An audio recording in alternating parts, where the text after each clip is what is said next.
Ok, muy bien. Bueno, Timoteo, ¿cómo estamos, hermano? pues bien, mal porque me sabe muy mal entrar tarde y con estos problemas. Es la primera vez que me conecto por este sistema, así que lo siento mucho. No, tranquilo, es un gusto tenerle con nosotros. Entiendo, hermano, que usted se está conectando desde A Coruña, en Galicia, ¿cierto? As- Así es, aquí estamos en La Coruña, en la esquina Y, noroeste de España. y ahora con la lluvia, me imagino, ¿no? En pleno marzo, ¿o cómo está el clima por ahí? Hemos tenido lluvia bastante, sí. Ahora justo hoy no, ha parado un poco, un descanso. Ah, muy bien, Sí, pues pero nada, bien. estamos aquí en una serie donde estamos Sí, estudiando diferentes denominaciones evangélicas que hay en España. Hemos estado hablando con hermanos representando, ¿no? Hermanos que están representando a diferentes movimientos y hoy quisiéramos hablar de una denominación, bueno, un movimiento muy querido, las asambleas de los hermanos. Así que lo que vamos a hacer es, empezamos con una oración, encomendamos este tiempo a nuestro Señor y luego le dejo a usted con nuestra audiencia para que vaya exponiendo la identidad de los hermanos. Entiendo que usted tiene entonces una ponencia preparada para compartir con nuestros hermanos. Y sí. luego, si está de acuerdo, al acabar la exposición, a lo mejor recibimos no sé, unas 4 o 5 preguntas de parte de la Ujú. audiencia por si hubiera alguna duda. Si le parece bien, hermano. Sí, sí, ok, sin problema. Ok, pues nada más. Vamos a orar al Señor y luego os dejo con nuestro querido hermano Timoteo Woodford. Oremos a nuestro Señor. Amén. Gloria a Dios. Pues gracias a ti, amado Padre. Tú eres glorioso. Gracias, amado Señor, por tu bendito, inmaculado, impecable Hijo Jesucristo, por esta santa sangre que vertió en la cruz por el perdón de todos nuestros pecados. Gracias, Padre, porque la tumba está vacía y también a través de la resurrección de Cristo tenemos, Señor, el obsequio de la vida eterna y también la promesa de la resurrección general de los muertos. Aleluya, en el día del regreso de nuestro amado Salvador. Gracias por tu buen espíritu que está operando en nosotros, que nos lleva a adorar a tu Hijo, a atesorar a Cristo, a clamar a Cristo, proclamar su nombre hasta los confines de la tierra. Y gracias, amado Dios, por levantar una iglesia para que dé testimonio de tu Hijo, de su gloria, de su belleza, de su santidad. Mi amado Padre, gracias por la labor de esa preciosa iglesia que has levantado, las congregaciones de los hermanos, las asambleas de hermanos, y sé que, Señor, a nivel personal me has bendecido a lo largo de los años con muchísimas amistades, con hermanos que pertenecen a esa preciosa denominación. Y rogamos hoy, Señor, que bendigas a nuestro querido Timoteo en su exposición, que él se sienta a gusto aquí con nosotros, estando por primera vez, Señor, en esta plataforma. Señor, Señor, tú uses su exposición para arrojar luz sobre las creencias, la historia, la identidad de los hermanos, y así, Señor, podemos amarnos más dentro del mundo evangélico, entendiendo que amamos a un solo Cristo, celebramos su muerte expiatoria, celebramos su resurrección literal el tercer día y su pronto regreso. Así que, Señor, amado Dios, usa a nuestro hermano. Gracias por él haber apartado este tiempo para servirnos, enseñarnos. Y, Señor, sea tu nombre hoy glorificado como siempre. Así que encomendamos este tiempo a ti. Seas glorificado, amado Dios, en el nombre de Jesucristo. Aleluya. Amén. Gloria a Dios. Amén, Pues gracias, amén. hermano. Le dejo con la audiencia y gracias por estar con nosotros. Ok, muchas gracias, hermano Will, por esta oportunidad Amén. y también me parece una excelente iniciativa de conocernos un poco mejor. Amén. A veces somos hermanos, pero desconocidos y es una pena Sí. ser hermanos y no conocernos. Yo siempre lo digo en nuestra ciudad, que hay muchas iglesias evangélicas y desde el inicio de la Asociación de Pastores he estado siempre involucrado, que es una pena que uno a lo mejor se cruza por la calle, se encuentra en una tienda con alguien y no sabe que es su hermano. Yeah, sí, Pues sí, sí, sí. es así. Bueno, Amén. pues vamos allá con el tema.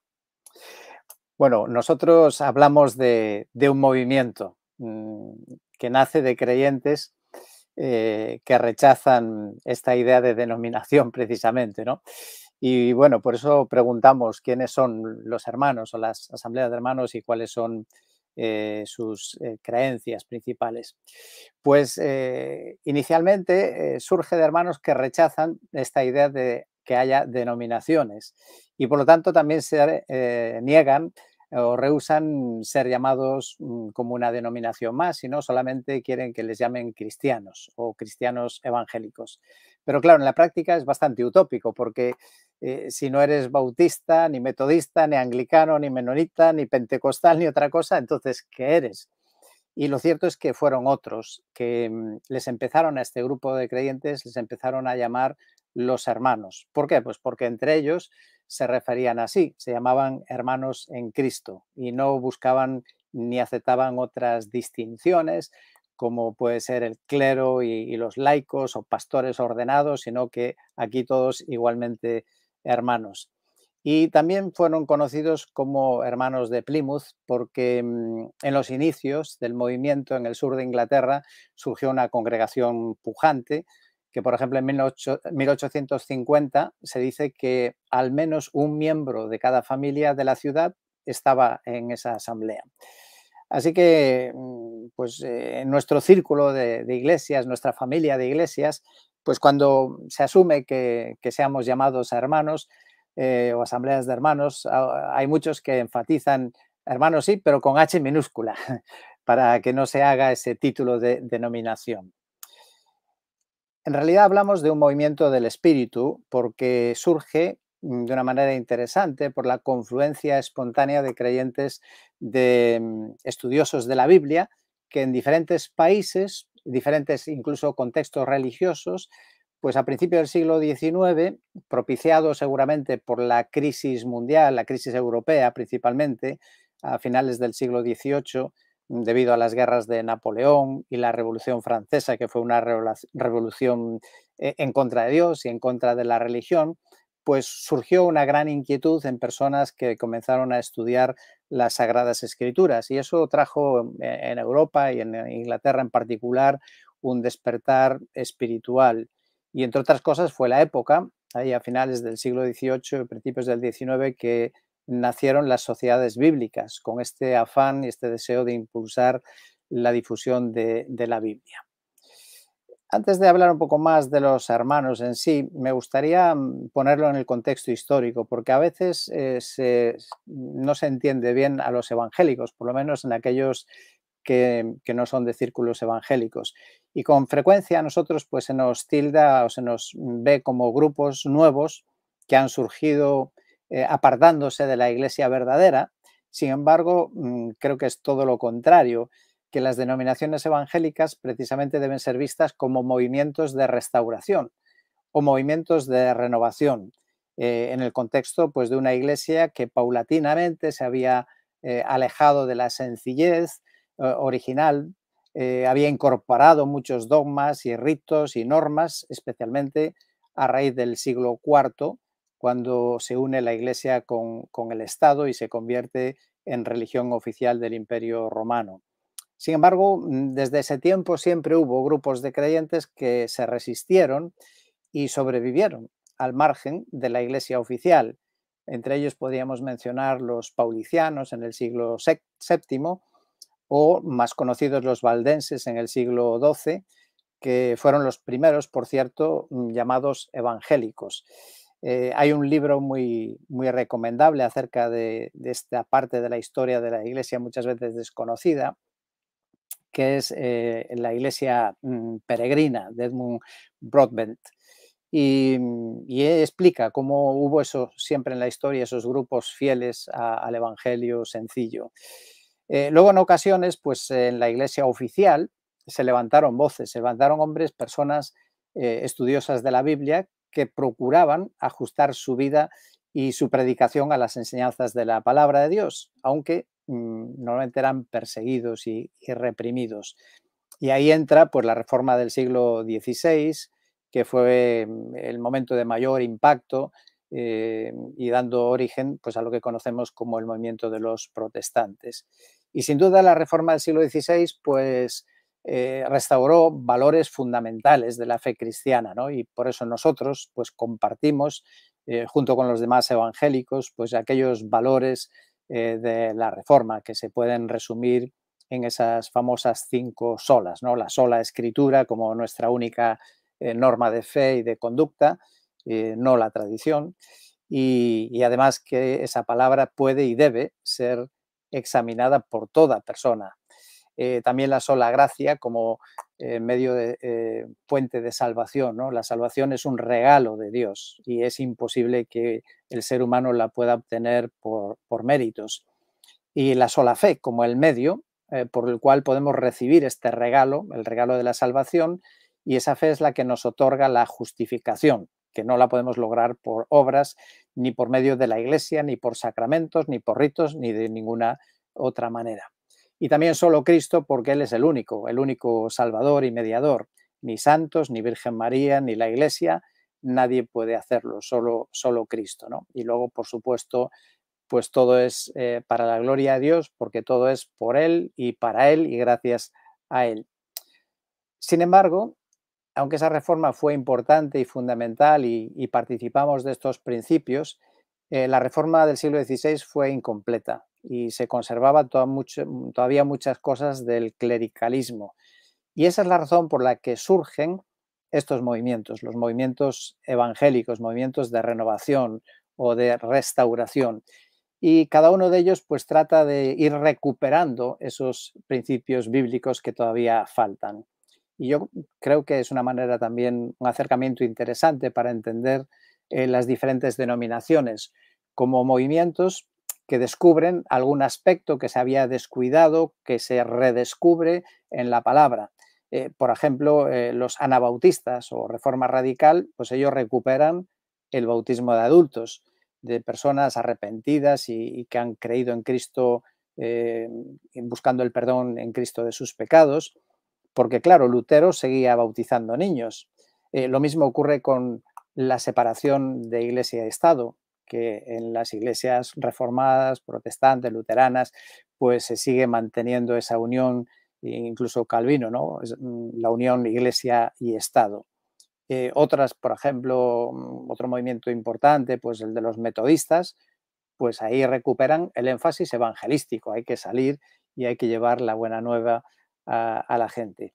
Así que con todo eso quiero poner el marco, ¿no? De dónde surgen las denominaciones y en este caso, pues de lo que estamos hablando los hermanos, los grupos evangélicos, que los veamos como no como ramificaciones, salidas de la Iglesia de Cristo, sino más bien caminos de retorno, caminos de regreso a los principios que encontramos en las Sagradas Escrituras de cómo debe ser la Iglesia y la fe cristiana. Y por eso creo que debemos de poner en valor las aportaciones positivas que hacen las diferentes denominaciones con sus énfasis bíblicos particulares. Y creo que ahí tenemos que aprender todos unos de los otros. Y muchas veces las diferencias son más de forma que de fondo. Muchas veces tienen que ver más con la forma de expresar nuestra fe y que además pues muchas veces está relacionado con nuestra cultura o con nuestra idiosincrasia personal. Bien, pues dicho todo eso y ese gráfico pretende ilustrar ese desvío histórico con todas las cosas que fue añadiendo la Iglesia oficial y los caminos de retorno, pues ahora sí quiero centrarme en el movimiento de los hermanos, pero me parecía importante que tengamos este marco de las denominaciones cristianas evangélicas. El origen de los hermanos, el caso de los hermanos, pues surge de creyentes anglicanos, católicos romanos, luteranos, presbiterianos, metodistas y de otras iglesias, incluso bautistas, algunas otras independientes, que espontáneamente por el estudio de las Sagradas Escrituras vieron que había que volver a una práctica más sencilla de la Iglesia, según ellos la ven en el Nuevo Testamento. Reunirse de una manera sencilla para orar, estudiar la Biblia, compartir y tener comunión, sin rituales, sin ceremonias, sin ministros ordenados, superando barreras denominacionales, ya que entendían que donde están dos o tres reunidos en el nombre de Jesús, Él está en medio, según nos dice Mateo 18. Y por lo tanto, eso es una asamblea, sin necesidad de ningún sistema religioso ni de un credo, sino solo la Biblia. En la fotografía está la primera imagen conocida de un grupo de hermanos en 1838. Este inicio de las asambleas, los primeros hermanos, pues se puede presentar casi de una manera simultánea, y especialmente destacando el caso de Irlanda. Y tenemos un irlandés aquí con nosotros. Pues sí, en Irlanda, luego en Inglaterra, en Suiza y posteriormente Italia, serían los principales lugares donde aparecen estos grupos de creyentes casi sin saber unos de otros y espontáneamente llegando a las mismas conclusiones. Probablemente en Ginebra hay un grupo que casi le podríamos decir más bien precursor del movimiento de los hermanos. En cuanto a algunos aspectos de eclesiología y liderazgo, pues es donde tienen puntos comunes. Y este grupo se formó en Ginebra en 1817 y eran estudiantes de teología y con sus convicciones pues sufrieron la oposición de la Iglesia oficial, que en ese caso además era la reformada, no era la Iglesia de Roma. Y ese pequeño grupo se expandió rápidamente. Pero el núcleo principal, diría, fue en Dublín. En Dublín, la primera reunión de un grupo en lo que se desembocaría el movimiento de los hermanos, en Dublín, en Irlanda, tiene lugar en 1825. En 1825 surge por la conversión de un estudiante de medicina. Además, este hombre, que fue Cronin, Edward Cronin, fue un pionero de la homeopatía, de la medicina homeopática en Inglaterra. Era un joven católico romano de Cork, en Irlanda, y en las iglesias independientes pues lo habían casi excomulgado porque tras asistir un tiempo pues no había entendido que tenía que solicitar la membresía o alguna cosa de este tipo, y entonces él, junto con un diácono de la iglesia que lo había excomulgado, pues comenzaron a reunirse para partir el pan en la casa de este diácono. Luego se fueron uniendo otros y tenían como única guía la Biblia. La figura principal diría que fue Anthony Norris Groves. Él era un exitoso dentista de Exeter, del sur de Inglaterra, de una familia pudiente, era anglicano, y a raíz de su conversión, pues lo dejó todo para ser misionero. Se fue a estudiar teología al Trinity College en Dublín y allí se reúne con ese grupo recién formado. Con el estudio de las escrituras le nacen dudas acerca de la necesidad de recibir ordenación, de ser ordenado para poder predicar el Evangelio. Y bueno, hay una anécdota interesante que él entendió que era el Señor que le estaba guiando en esa decisión, y es que la noche que iba a marchar a Brooklyn, donde se iba a matricular para ser ordenado, pues entraron unos ladrones en su casa, le robaron las 400 libras que tenía para el viaje y él pues lo interpretó como que el Señor no quería que tomase aquella dirección. Así que él decidió salir como misionero laico con la Sociedad de Iglesias Misioneras. ¿Y qué ocurrió? Pues le prohibieron celebrar la Eucaristía sin estar ordenado. Así que también dejó la escuela bíblica.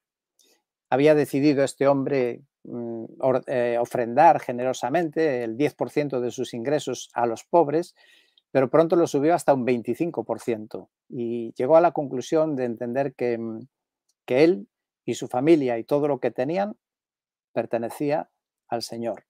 Y decidió renunciar incluso a ahorrar dinero y a guardarlo para sus hijos. Redujo gastos, llevando la vida más sencilla posible, y el resto lo ofrendaba todo. Este hombre, Groves, es conocido en general en la historia como el padre de las misiones de fe, porque en 1829 lanzó la primera misión protestante a los musulmanes de habla árabe. Él fue el primero. Y se fue con otros compañeros, ni más ni menos que a Bagdad. Y él fue por la fe. Y eso quiere decir que nadie se había comprometido en ningún dinero para su sustento, iba solamente dependiendo de Dios. Bueno, él con su lectura y tratando de aplicar las escrituras pues, a su vida diaria y cristiana, pues curiosamente nos cuenta que él cuando llegó a Bagdad, pues lógicamente no hablaba en inglés y él esperaba que iba a ocurrir como en Pentecostés, que iba a poder hablar el idioma de los árabes, pero no ocurrió. Y entonces nos dice que tuvieron que ponerse a estudiar árabe. Luego, falta de resultados en Bagdad les llevó a dirigirse al sur de la India. Y ahí, pues, de acuerdo con sus convicciones, como decíamos antes, no denominacionales, colaboraba con otros misioneros precisamente de otras denominaciones. Otro personaje importante en el movimiento de los hermanos es John Nelson Darby, nacido en Londres y también graduado en el Trinity College de Dublín, en Irlanda. Además, este hombre era un experto y un hombre brillante en cuanto a estudios, porque sacó medalla de oro en lenguas clásicas. Y este hombre, después de sus estudios, fue ordenado como clérigo anglicano. Pero el estudio de la Biblia le llevó a curiosear y a unirse a aquel grupo que se había formado allí en Dublín, donde partían el pan, curiosamente, los sábados por la noche. ¿Por qué? Pues para que los que pertenecían a otras iglesias no se vieran obligados a dejar su iglesia si querían asistir a este grupo de estudio. Darby tradujo el Nuevo Testamento desde los originales y él es conocido, famoso hasta nuestros días, a veces también motivo de muchas discusiones y conflictos, porque es considerado el padre del dispensacionalismo moderno y además de la interpretación futurista de Apocalipsis, es decir, todo lo que es el premilenialismo, pretribulacionista, que ha sido adoptado por muchas otras iglesias evangélicas aparte de los hermanos. Otro núcleo importante fue Plymouth. Plymouth, que ya lo mencioné antes, ahí destaca este hombre Benjamin Wills Newton, y lo menciono porque él es de otro contexto, él es de los cuáqueros. Y junto con su amigo Darby iniciaron la pujante congregación de Plymouth, ahí en Devon, sur de Inglaterra, en 1831. Y él, pues, mejor dicho, esa congregación, como fue tan importante, llegó a tener 1.200 miembros en 1845, pues hizo que a veces a nosotros pues, se nos llamen los hermanos de Plymouth. Otro personaje muy importante y conocido también bastante es Jorge Müller. Jorge Müller era natural de Prusia y en cuanto a sus convicciones religiosas, en este caso era de origen ateo. Y después de una vida bastante desordenada, se convirtió en Alemania en 1825 en el seno de una iglesia luterana. Entonces, en 1829 se fue a Londres para prepararse porque quería ser misionero a los judíos. Después terminó como pastor en Teignmouth, en el sur de Inglaterra, y cuando estudia la Biblia, pues le lleva a darse cuenta de que el bautismo debe ser de adultos y por inmersión. Y además considera la celebración semanal del partimiento del pan. Así que pronto dejó el pastorado que en ese momento estaba ejerciendo en una iglesia bautista. Y en 1832 pues, se traslada a Bristol, donde establece esa primera congregación, grupo de hermanos, y a los pocos años, en 1836, inicia los famosos orfanatos de Bristol. En estos orfanatos llegó a albergar hasta 10.000 huérfanos y su funcionamiento, pues tal como Groves, era por la fe. Aquí era todo en base a la fe y la oración. De manera que si necesitaban algo, él no se lo pedía a nadie, simplemente lo exponía a su Padre Celestial en oración y esperaba confiadamente en una respuesta. Solo lo compartía con su mujer o con uno o dos de los colaboradores. Y por eso también este hombre es conocido mundialmente como hombre de fe. Hay anécdotas muy interesantes que se recogen en los libros y en un DVD que en este caso está en castellano, que es muy interesante, que tiene la historia de Groves y la de Müller. Y se dice que en alguna ocasión pues juntó a los niños para desayunar, no tenían ningún alimento, no tenían nada para darles y él se puso a orar igualmente y empezó a dar gracias a Dios por el desayuno que iban a tomar, pero él no tenía nada. Y al terminar la oración pues llamaron a la puerta, vino el lechero que se había estropeado el vehículo y se iba a estropear la leche y se la ofreció, lo mismo, algo parecido con el panadero, ¿no? Así que por eso es conocido como un hombre de fe. Y él apoyó. Luego él fue un generador de recursos para apoyar misioneros y literatura incluso hasta algunos que no eran de los hermanos, como fue Hudson Taylor. Él lo apoyó también en China, pues porque Hudson Taylor también había asumido este principio de vivir por fe, de no depender de tener un salario o ninguna garantía, sino él vivía por la fe, confiado en que Dios provee para las necesidades. Y mencionaré uno más, un último más, que es Roberto Chapman, y especialmente porque tiene que ver con España. Roberto Chapman, de Barnstaple, en Devon, al sur de Inglaterra, visitó España en 1834 y luego por lo menos vino un par de veces más. Y él fue un gran impulsor de los misioneros ingleses que abrieron nuestras iglesias aquí en España. Y hay un libro publicado en español, traducido al español. El original es pues no recuerdo ahora la fecha, pero está traducido en 1969 al castellano. Y tanto Chapman como Müller, en este caso, discrepaban de la escatología de Darby. Yo no compartía esos puntos de vista que tenía Darby. Bueno, de todos estos líderes, y que los he mencionado porque un poco reflejan el espíritu del movimiento de los hermanos, destaca también que todos ellos eran personas con estudios, con una muy buena formación académica y además eran jóvenes. El mayor de todos estos que he mencionado tenía 31 años, así que la media de edad más o menos estaba en torno a 25 años. Creo que es un desafío, ¿no?, para nuestro tiempo, que jóvenes comprometidos se lancen y que también los debemos de apoyar. El movimiento se extendió rápidamente por Gran Bretaña y desde ahí hasta el resto del mundo. Y como decía, sin una organización, sin un documento fundacional, sin una cabeza visible, era evidente que tenía que ser un mover del espíritu. Y a pesar de que es un movimiento, comparado con otros movimientos evangélicos, pues no es tan grande, sí que es verdad que el movimiento ha tenido un gran impacto a nivel mundial. De hecho, el mismo Moody, que era de una iglesia congregacional, aunque no ordenado, y Billy Graham, pues reconocieron la influencia de los hermanos. Y claro, cuando Dios actúa, pues también el enemigo trabaja. Y tristemente, pues llegó un momento en que hubo una división en el movimiento de los hermanos.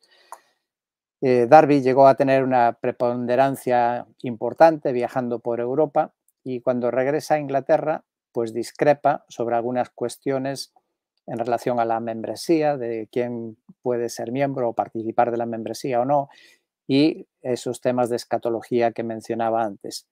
Y eso dio lugar a esa ruptura del movimiento en 1848. Los seguidores de Darby, pues se les llama a veces darbistas, hermanos exclusivistas o cerrados, porque no reciben en comunión a los que no sean como ellos. Esta actitud cerrada pues llevó a que ese pequeño grupo terminó sufriendo sucesivas divisiones una tras otra, y son una gran minoría.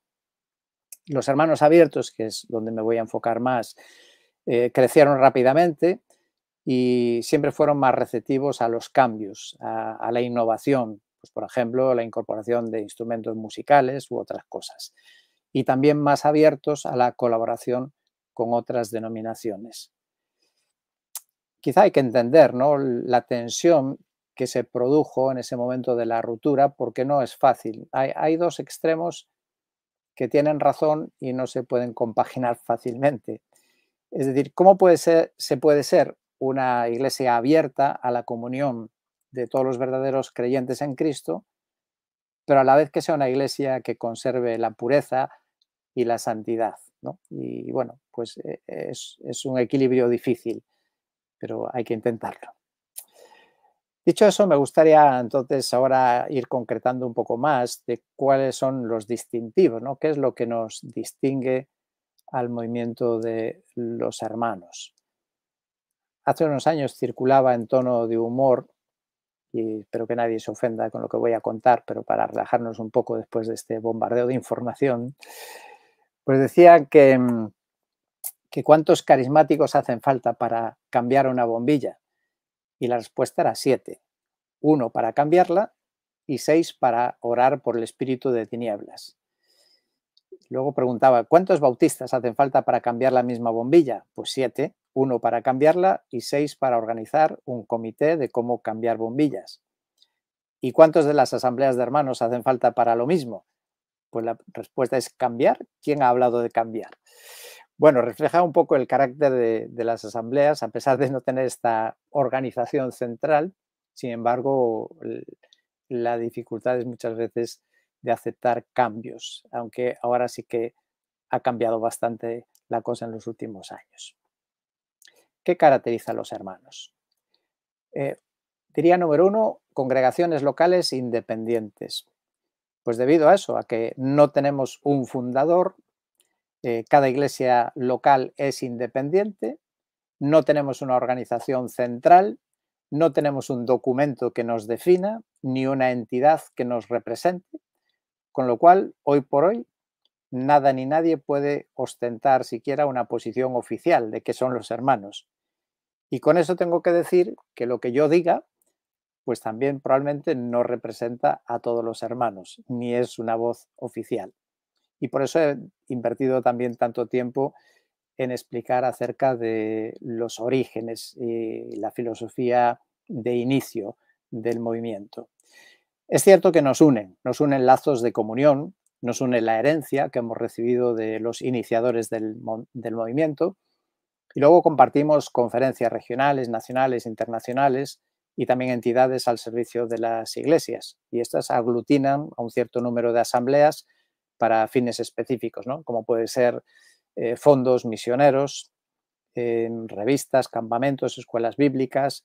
Y en los últimos años están surgiendo coordinadoras o comuniones de iglesias a nivel regional, nacional e internacional, que sirven un poco pues, de foro que mantiene comunicación y algunas actividades y conferencias que dan cierto sentido de unidad y de relación. La interdependencia, o mejor dicho, la interdependencia es lo que deberíamos tener, pero la independencia quizás sea buena para algunas cosas, ¿no? Porque da libertad al espíritu para guiar a cada congregación según su contexto y según la cultura en la que esté. Eh, pero por otro lado tiene problemas, ¿no?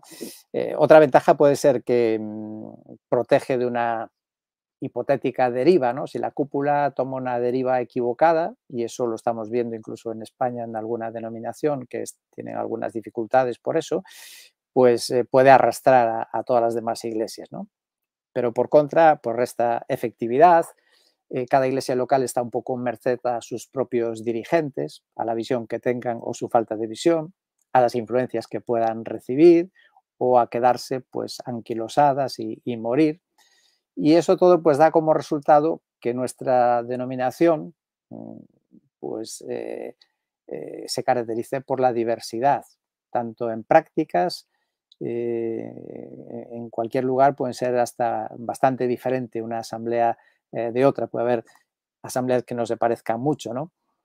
Hace años todavía, cuando yo era niño, recuerdo que podías ir a cualquier asamblea de hermanos, por ejemplo en España, y se usaba el mismo himnario en todas ellas, se cantaban exactamente las mismas canciones, pero hoy eso ya no es así. Esta independencia ha llevado incluso a algo interesante, curioso, que es los diferentes nombres que tienen las asambleas de hermanos, o mejor dicho, los lugares de reunión de las asambleas de hermanos en el mundo. Por ejemplo, en Argentina se habla de los hermanos libres. Para hablar de las asambleas de hermanos, pues son hermanos libres.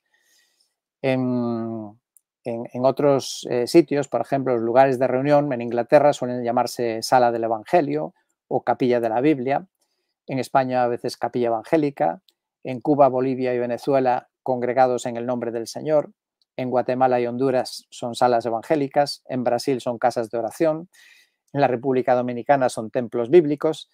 Y en Madagascar, curioso, dice Comunidad Evangélica Independiente de Madagascar.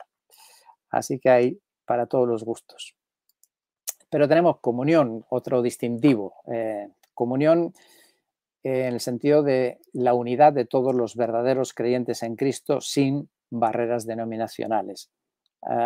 Pensamos que los títulos y los denominacionalismos dividen a los verdaderos creyentes y recuerda un poco aquello de Pablo, ¿no? Yo soy de Pablo, yo soy de Apolos o yo soy de Cefas.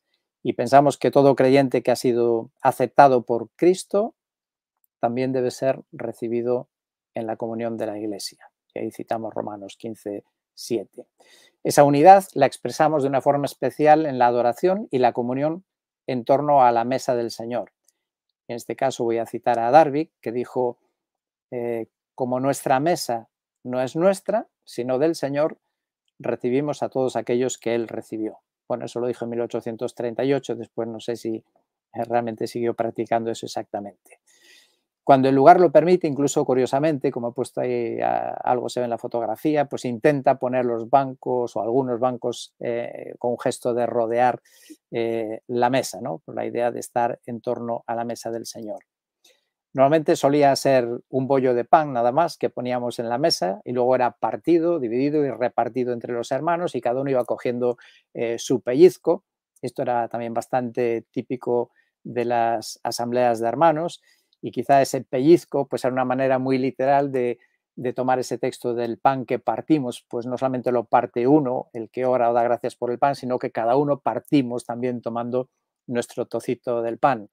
Y en nuestro caso, pues solíamos tomar el pan cuando se repartía sin esperar a que alguien oficialmente diga ahora vamos a tomarlo todos juntos.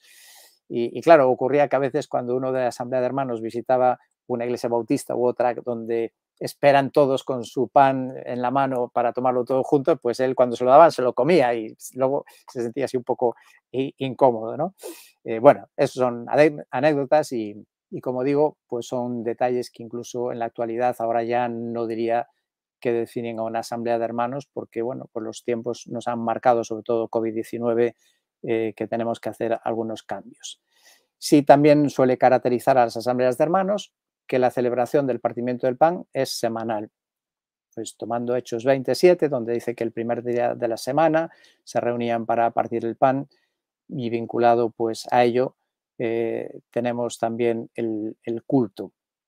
Ya entra aquí otro de los aspectos que sería distintivo de nuestras asambleas, que es el sacerdocio universal de todos los creyentes, sin esa distinción de clero ni laicos, ni títulos, ni vestidos, ni trajes, pero quizá yo diría llevado un paso más allá, en lo que llamamos el culto libre. En el culto dominical, en torno al partimiento del pan, donde todos los bautizados y que estén en comunión pueden participar, pues con una oración, pidiendo una canción o haciendo una lectura bíblica con un pequeño comentario. En 1 Corintios 14, 26, pues da a entender que así se reunían los primeros creyentes. Eso hace que nuestro culto sea bastante diferente a lo habitual y que llama la atención a las visitas, porque de repente ven que empiezan a participar gente y cuando descubren que no están siguiendo un orden que alguien les ha indicado que tienen que seguir, sino que es algo espontáneo, pues suele llamar bastante la atención, ¿no? Y entendemos que eso también lo puede guiar el Espíritu Santo y lo vemos cuando se ve por lo menos que los que participan siguen el hilo de lo que estamos tratando en el culto. Y al lado de esto, pues también enfatizamos el desarrollo de los dones espirituales. Es importante que cada creyente descubra y pueda usar en los ministerios de la Iglesia el don espiritual o los dones que tenga. Y entre ellos, pues se incluye la predicación, que no está solo a cargo de una persona ordenada o del pastor, sino que hay varios que tienen el don de predicación y participan, no solamente el obrero a todo tiempo, los ancianos, de manera que si faltasen obreros, pastores y ancianos, aún podríamos tener quien predica en la iglesia. Otro capítulo distintivo importante de las asambleas de hermanos sería el del gobierno de la iglesia. En nuestras asambleas se ha enfatizado siempre la autonomía. La iglesia local es autónoma y como tal, pues ya lo comentamos un poco al hablar de la independencia, ¿no? Aunque a mí me gustaría más que fuera interdependencia. Y en este sentido, pues nos caracterizamos por tener un gobierno formado por el Consejo de Ancianos o Consejo de Pastores, siempre plural. La principal característica sería que la iglesia local es guiada o gobernada por un consejo. Vemos eso en el Nuevo Testamento, que siempre que se habla de los ancianos de la iglesia se menciona siempre en plural. Probablemente tenga el inconveniente de que las decisiones pues sean un poco más lentas. Buscamos siempre la unanimidad en las opiniones. Si no la hay, esperamos para tomar la decisión y si no, pues buscamos llegar a un consejo, a un consenso, si es necesario tomar decisión. Y creo que eso aporta pues visión, los diferentes dones que tienen unos y otros y nos complementamos y lo veo pues como una ventaja. Los pastores de la iglesia, los ancianos, no son ordenados, sino que son reconocidos por su labor, por las cualidades, entendiendo que es el Espíritu que les capacita y les llama.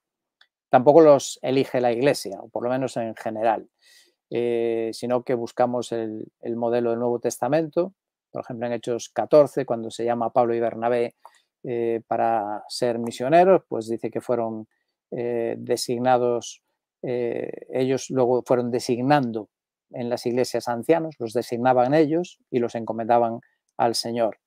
Y por lo tanto nadie está por encima de los ancianos, sino que rinden cuentas directamente al Señor. Lo mismo vemos en la isla de Creta, ¿no? Cuando Pablo envía a Tito y le dice que él designe a ancianos en cada iglesia, no que la iglesia los elija. Así que entendemos que la autoridad viene de arriba y que no viene de los hombres y que el Espíritu pues guía a los responsables a nombrar a aquellos que han de seguir tomando el relevo. Los ancianos no son ni pastores, son señores de la iglesia, no están por encima de la iglesia, sino están en medio, como dice Hechos 20 y 1 Pedro 5. Y tampoco tienen jurisdicción fuera de la iglesia local, son ancianos de la iglesia local, no de otras iglesias. Y lo que sí la congregación pues tiene el deber de reconocerlos y de someterse a ellos. Normalmente los ancianos lo que sí hacemos es informar y consultar a la iglesia sobre todo asuntos que no sean de doctrina, aunque sí es cierto que nosotros solemos evitar las votaciones, porque entendemos que para eso están los ancianos, para gobernar, porque normalmente o tristemente la mayoría tal vez en la iglesia no siempre es espiritual y por lo tanto las decisiones de la mayoría quizá no sean las mejores y no siempre la congregación tiene toda la información. A veces hay asuntos delicados que no todo el mundo tiene por qué saberlos, pero que sí que influyen en las decisiones que se toman. Los obreros o algunos en nuestras iglesias, algunos pastores ancianos o miembros de la iglesia pueden ser llamados por el Espíritu Santo y ser apartados para dedicar todo su tiempo a la obra de Dios. Puede ser evangelistas, misioneros o maestros en la iglesia.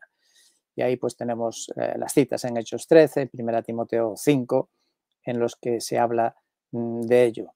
Entonces nosotros, para referirnos a estos obreros, misioneros, pastores a todo tiempo, solemos hablar preferentemente de obreros o de siervos del Señor, aunque entendemos que para otras personas pues a veces hablemos de pastor porque es el lenguaje popular, ¿no? Y que la gente entiende, pero tratamos de huir de que la idea de pastor sea un título, porque entendemos que anciano, pastor y obispo, las tres palabras corresponden a la misma persona en el Nuevo Testamento, ¿no? Hay varios pasajes, en Hechos 20, por ejemplo, donde se ve que Pablo se refiere indistintamente a las mismas personas como ancianos, como pastores o como obispos. Los obreros o ministros de culto dedicados a todo tiempo no son ordenados tampoco. Entendemos que es un llamado del Espíritu Santo y la Iglesia simplemente los encomienda. Y eso tenemos en Hechos 14 y en Hechos capítulo 15. También entendemos que los obreros no son asalariados de la Iglesia.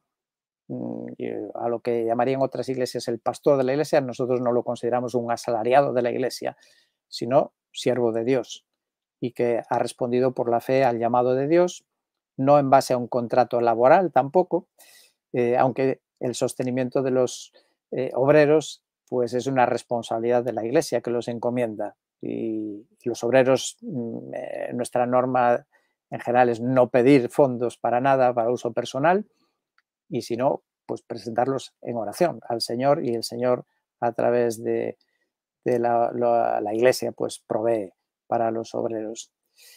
Los obreros tampoco están por encima de los demás ancianos, no es como un grado superior que está por encima de ellos, aunque evidentemente en la práctica pues suelen tener un reconocimiento especial por su tiempo, por su dedicación, por su experiencia, pero no es un cargo superior. Y tampoco el obrero es el que predica siempre o se ocupa él de todas las ceremonias en exclusiva, ¿no? Y una iglesia puede tener un obrero o no, ser simplemente gobernada por ancianos que tienen sus trabajos seculares. Y luego, pues en nuestras iglesias también podemos tener diáconos, encargados de ministerios, en fin, que asumen tareas que podemos delegar y compartir con ellos. Solo por mencionar algunos énfasis que para nosotros son importantes, siempre hemos enfatizado el estudio bíblico. Fue nuestro origen, el estudio de las Escrituras, y es nuestro énfasis que haya estudio bíblico serio de la palabra de Dios, sistemático, y bueno, pues importancia eso, a un estudio bíblico serio y continuado y que sea completo, ¿no? Enseñando todo el consejo de Dios. Uno de los temas que destacó el movimiento, sobre todo en sus primeros años, fue el estudio de las profecías y el tema de la segunda venida. También damos por eso mucha importancia a la escuela dominical de los niños.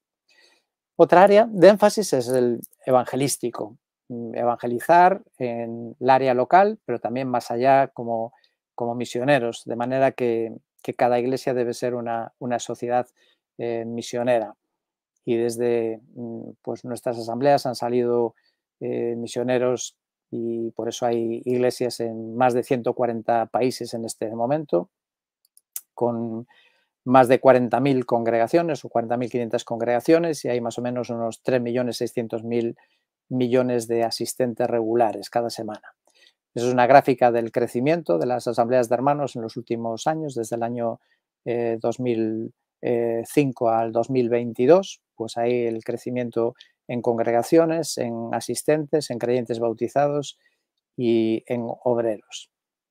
Y también otra gráfica por regiones del mundo, pues el crecimiento especialmente de las asambleas es en Asia, particularmente en la India y en África. Y en Europa pues hay, diríamos, un ligero decaimiento del movimiento, sobre todo en los últimos años. Luego antes mencioné también otro énfasis, aparecía en la lista, que era la obra social. Algunos aspectos ya más particulares que pueden ser quizá más o menos característicos. Al principio, sobre todo, la asamblea siempre hubo un énfasis de apartarse del mundo, llevar una vida sencilla, austera, entendiendo que somos peregrinos en el mundo.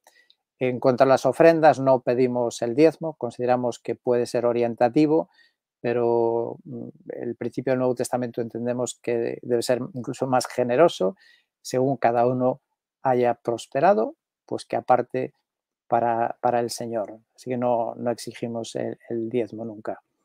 Y sobre todo, pues nos caracteriza la diversidad.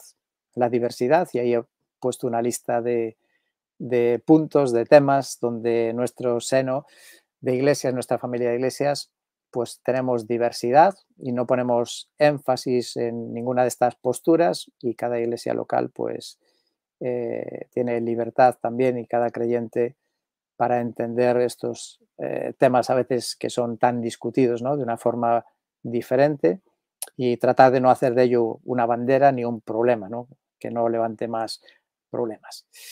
Como me parece que ya el tiempo se nos está echando encima, quiero concluir simplemente con mencionar algunas personas, tal vez conocidas, que de años ya más recientes, que han sido importantes y son dentro o relacionadas con el movimiento de los hermanos. El misionero Stanley Arnott, escocés, fue misionero en África Central, sucesor de David Livingstone, y exploró áreas no cartografiadas por los europeos en la zona central de África. Vine es otro gran estudioso, experto, erudito, clásico y teólogo inglés de Exeter, y es autor de un conocido diccionario expositivo de palabras del Nuevo Testamento que todo estudioso de la Biblia debería tener, que es este estudio de palabras del griego, del Nuevo Testamento. Profesor Bruce, también teólogo escocés, profesor de crítica bíblica y exégesis de la Universidad de Manchester casi por 20 años. Luego varios comentaristas más o menos conocidos. Otros misioneros que se hicieron famosos porque fueron mártires. Jim Elliot y otros 4 compañeros, ellos eran de Portland, de Oregón, y dieron su vida llevando el Evangelio a los Huaroni, en Ecuador, en el año 1956.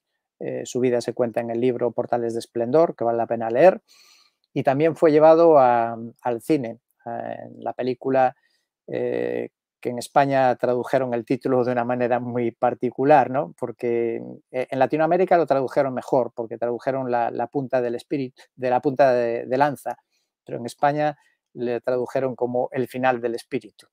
En fin, un poco curioso. Otro muy conocido también mundialmente es OM, Operación Movilización, con los barcos Logos y Doulos, y ahí Jorge Berber también era de origen de una asamblea de hermanos.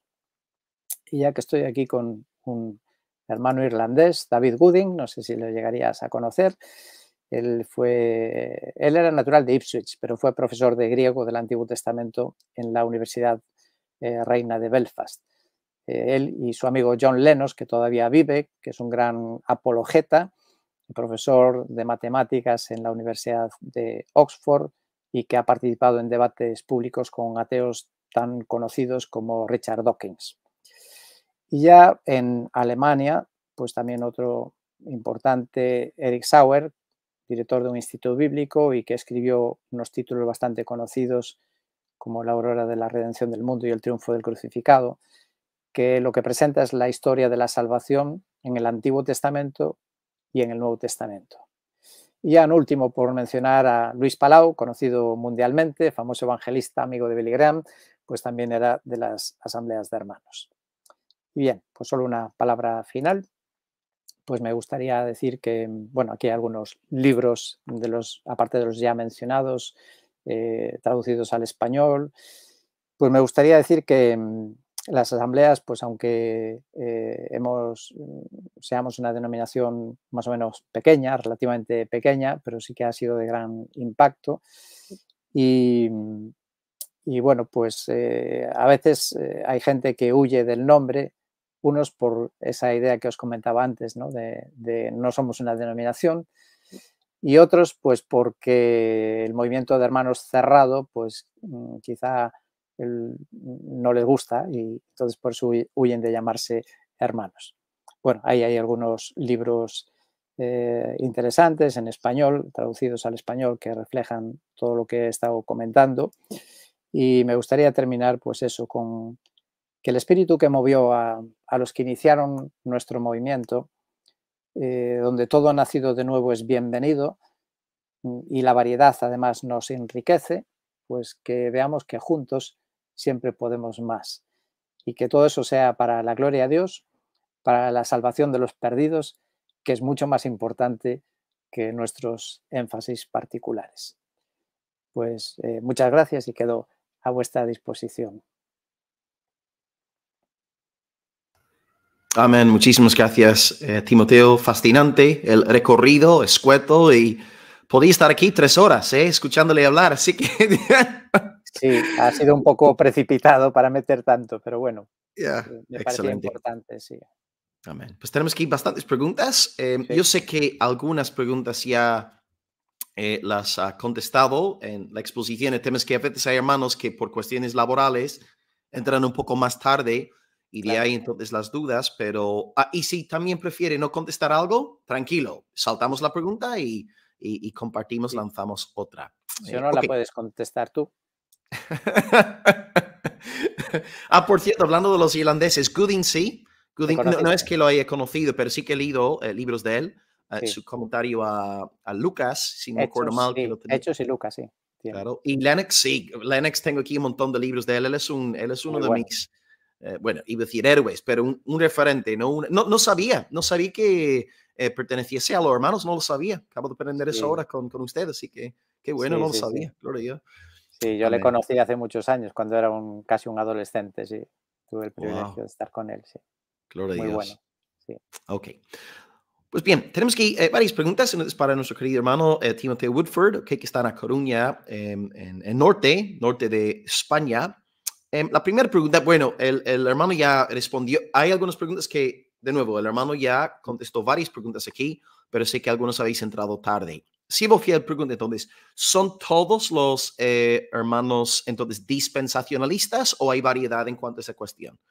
Sí, hay variedad, hay variedad. Algunos sí que han bebido del dispensacionalismo porque, bueno, pues como surge dentro del movimiento, pues hay los herederos o los que han crecido de misioneros que han bebido de esas fuentes, la difusión sobre todo de la Biblia de Scofield, que ha influido mucho también en esta línea, ¿no?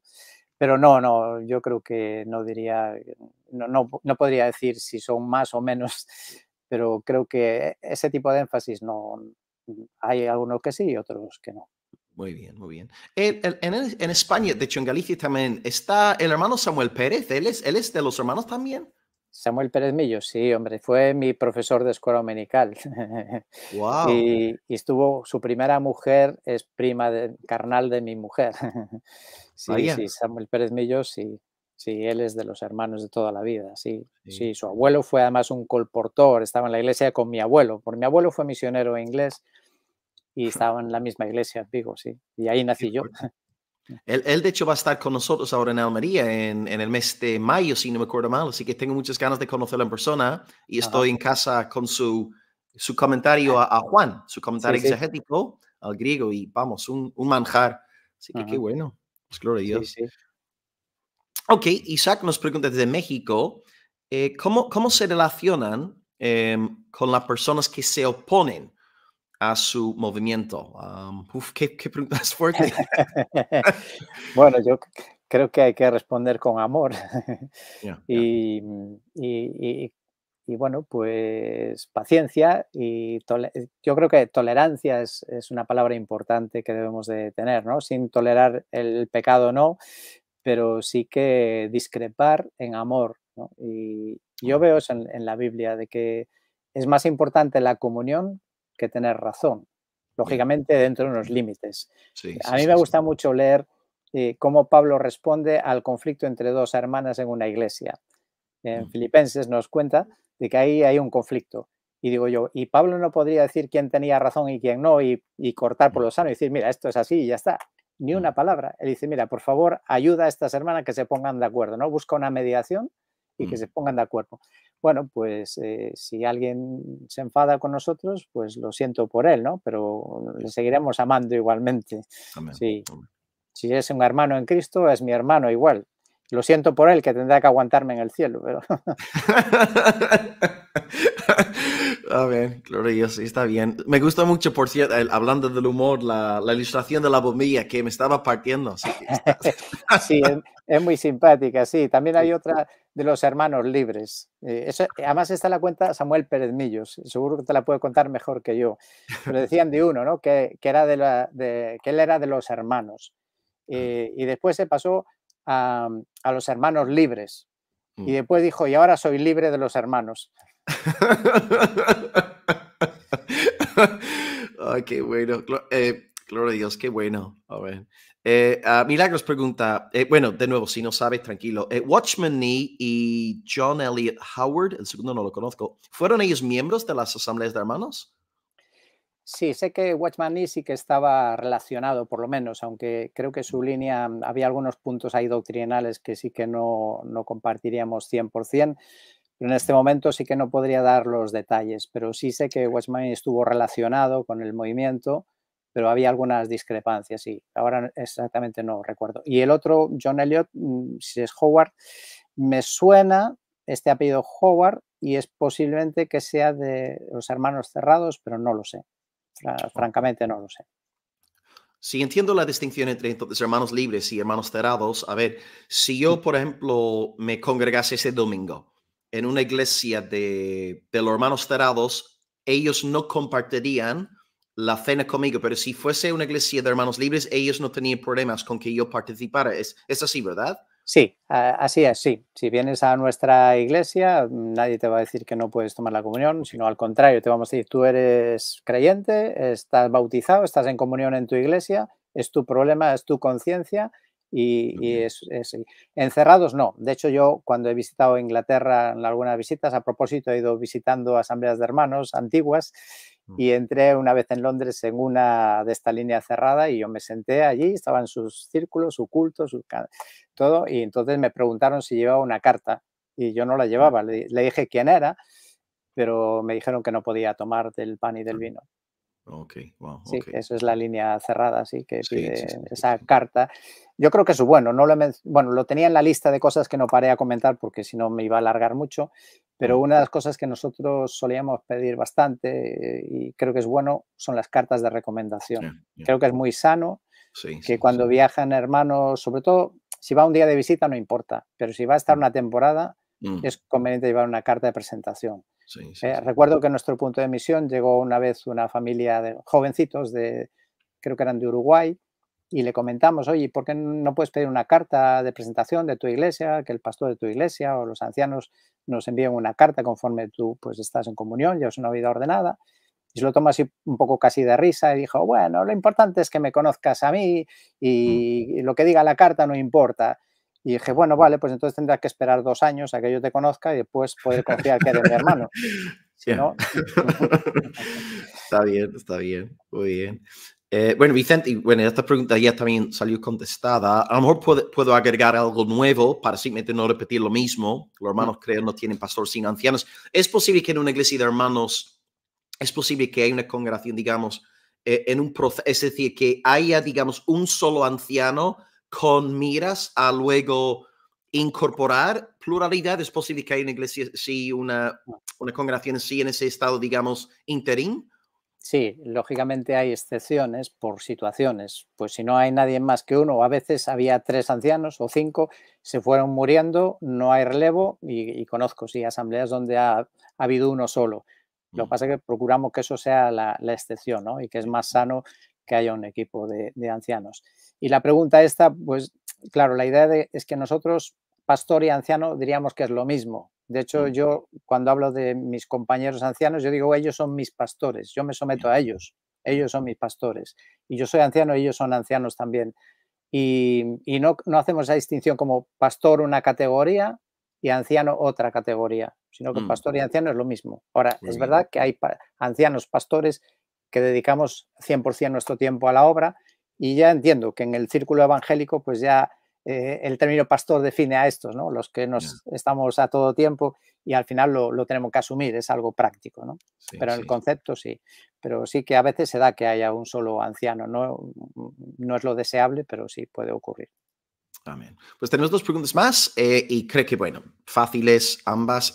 La penúltima, Mauricio pregunta, ¿las asambleas de hermanos practican el bautismo de niños?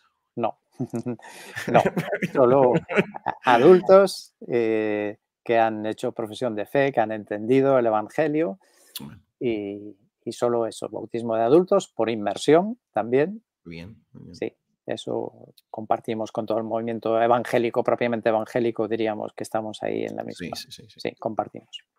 Ok. Y la última pregunta de parte de un tal Levi, a quien no conozco, dice, tengo una duda, ¿son ecuménicos? No, no. A ver, con los demás evangélicos sí, con los hermanos en Cristo de verdad sí, pero el Mm, movimiento, lo que se conoce realmente como movimiento ecuménico sí que no, somos muy reacios porque genera confusión al final. mm, Si compartimos cosas, una cosa es si te piden ir a dar una charla o aclarar, exponer nuestro punto de vista sobre el tema, sí, pero participar del culto es donde nosotros tenemos problema, ¿no? No. Creemos que el ecumenismo verdadero es en Cristo, entre los verdaderos amén, creyentes nacidos amén. de nuevo, pero no de una estructura de una entidad al final, que es lo que busca el ecumenismo, es otro tipo de cosa diferente, ¿no? Y eso sí que Amén. no lo compartimos, ¿no? Pues muy bien, muchísimas gracias, Timoteo. Un saludo por cierto de parte de Charles Michelin, que es Fabián Pregonero, que está en Galicia. También dice saludos gigantes al querido pastor Timoteo. Le Sí, le mandamos un conozco. abrazo gigante. Le conozco, le conozco. Amén. Sí, es muy Gracias, amén. gracias, Fabio. Gracias. Sí, le Pues, conozco. pues, Timoteo, muchísimas gracias por todo. Yo también quisiera preguntarle algo. He visto que su apellido es Woodford, Yes. entonces me imagino, si no estoy mal, mal de la cabeza, creo que usted tendrá entonces cierta ascendencia británica, tal vez. ¿Iba la Yes. razón en eso? Y sí, aprendí a hablar inglés antes que español. Wow. Sí, mi madre, bueno, mis padres, mi madre es la inglesa y mis abuelos fueron misioneros ingleses, que a principios del siglo XX vinieron a España misioneros. Mi madre fue luego a estudiar a Inglaterra, pero también tuvo el llamado de venir a España de misionera. Mi abuelo era de Londres, mi abuela de Bury St Edmunds, en Suffolk. Wow, wow. Y, y luego por parte de mi padre tengo conexiones, un bisabuelo que fue además monje ermitaño, porque tenía muchas inquietudes espirituales y entonces dejó su trabajo y se metió de monje ermitaño, pero claro, ahí no encontró lo que le podía satisfacer y al final conoció el Evangelio, terminó siendo colportor, eso en Baleares, en las Islas Baleares, y luego estuvo ahí en los inicios de la obra de la Iglesia Evangélica Española en Baleares. Sí, luego ya mi abuelo se vino para Galicia, ya se integraron en la Asamblea de Hermanos. Sí, así que hay conexiones ahí con Wow, misioneros. qué bueno, qué interesante. Pues Timoteo, muchísimas gracias por todo. Solemos acabar con una oración final. No sé si a usted le gustaría Ok, sí. acabar con una oración final y así damos por concluido este tiempo. Y muchísimas gracias por el servicio. Ha sido una, vamos, he disfrutado muchísimo, muy claro, directo y gracias, gracias mi hermano. Bueno, no, gracias a ti por la oportunidad de poder compartir y que la gente, pues, a lo mejor pueda tener las cosas claras, ¿no? Algunas confusiones que Sí, puede haber. Bueno, pues le damos gracias también al Señor, ¿no? Porque al final todo es gracias a Él. amén. Señor, muchas gracias por este momento y gracias porque reconocemos que tú eres el dador de todas las cosas, tú eres el Señor también, el Señor de la obra es tuya y nosotros solo somos siervos que nos presentamos para hacer tu voluntad y queremos agradecerte porque el Evangelio ha llegado hasta nosotros, porque hubo personas comprometidas, sacrificadas, que hasta incluso dieron su vida para que el Evangelio llegase a Inglaterra, a España y a tantos otros lugares del mundo. Y gracias por esa relación especial que podemos tener contigo, de ser tus hijos y de tener también la seguridad de nuestra salvación eterna. Y gracias también por el privilegio de servirte, porque reconocemos que somos siervos inútiles, tan limitados tantas veces, pero a pesar de eso tú nos usas para tu gloria y para alcanzar a otras personas. Y gracias, Señor, porque tu amor sigue abriendo hoy una puerta, una oportunidad a cada persona que nos escucha, que tú deseas también salvarle y tener esa relación personal con él y darle ese regalo de la vida eterna. Gracias, Señor, por el ministerio también ahí en Almería, de nuestro hermano Will, y pedimos que tú bendigas y prosperes tu obra en España. Pues gracias y te lo pedimos todo agradecidos en el nombre del Señor Jesús. Amén.